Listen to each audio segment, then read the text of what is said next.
Welcome to BudgetStrong.com. This is Budget Guy here.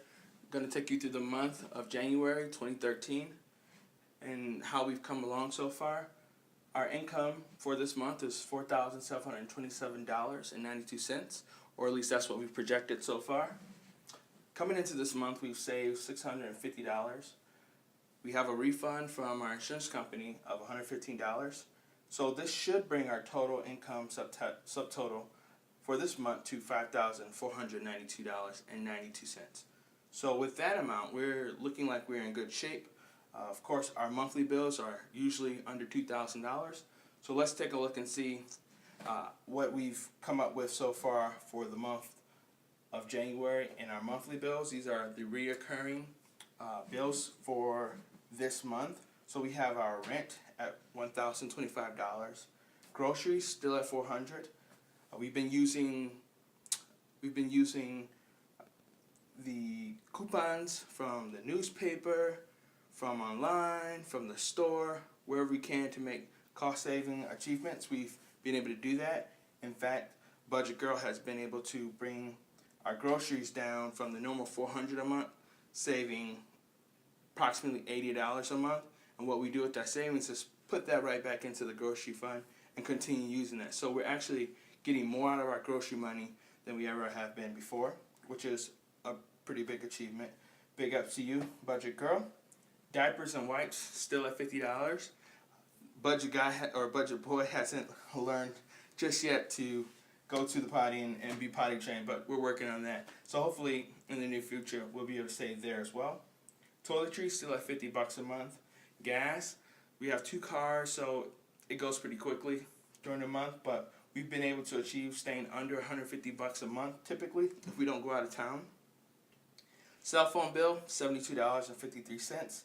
That is looking steady now, and I think that's where it's going to be for the rest of the year, unless we get a discount or something of that nature. Internet is $49.95. Typically this is $40 a month, but we had a late fee, some charges there previously, just because the bill cycle wasn't matching what I was getting in the mail, but that should be at $40 next month. The car insurance, again, we're all done paying for our 6-month term. The new term is coming up, approaching next month, about the 2nd of the month for February. And then, so our electric bill there is $85. That brings our total to about $1,882.48 for our monthly expenses. So that's clearly under 50%, probably about 45% or 46% of what the total income that we make for the month. So we're looking good there. Anything happens, anything goes wrong, job loss, whatever you want to call it, we're fine, and we'll be fine. Especially with the amount that we're going to have going into savings, and if anything happens, there's always unemployment and so forth. So we should be in good shape right now. Looking at our personal money, Budget Boy, he's gone up to about $50 a month. For this month, Budget Guy, I've gone up to about $375.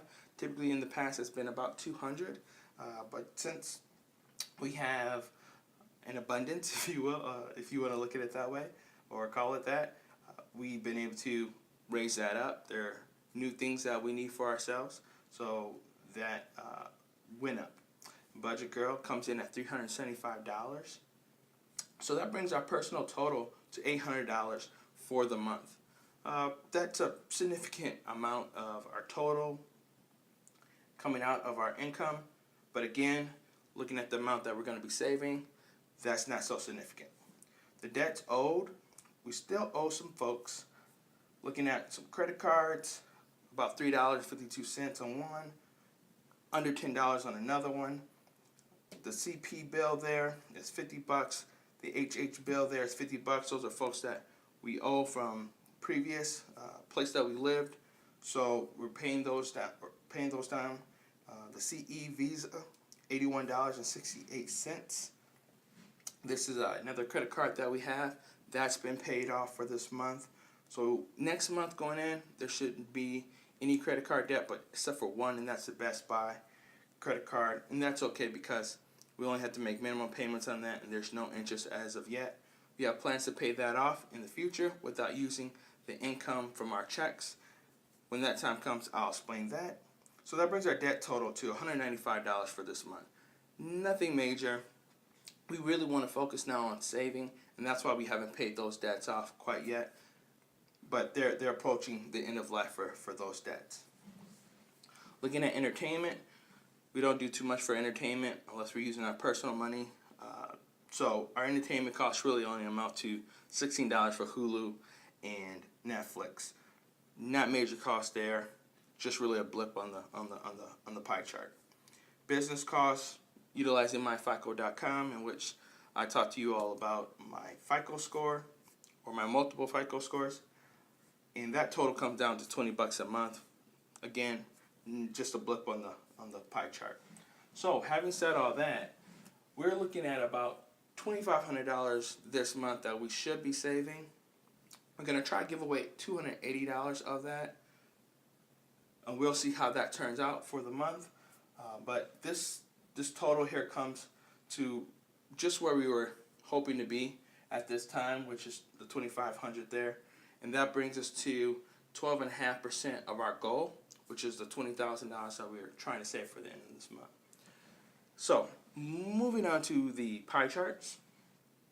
I really like to get into the finance thing, and I use Excel and do all these spreadsheets, and my wife finds me a little crazy sometimes when I go over these numbers, and I'm so into it, if you will. But I like to see exactly from a visual perspective where our money is flowing, because that also helps to shape your mindset. You know, when you are eating a pizza or a piece of pie, and you get down to the last bit, and you think, wow, did I eat all that, or did we eat all that, or there's only 2 slices left?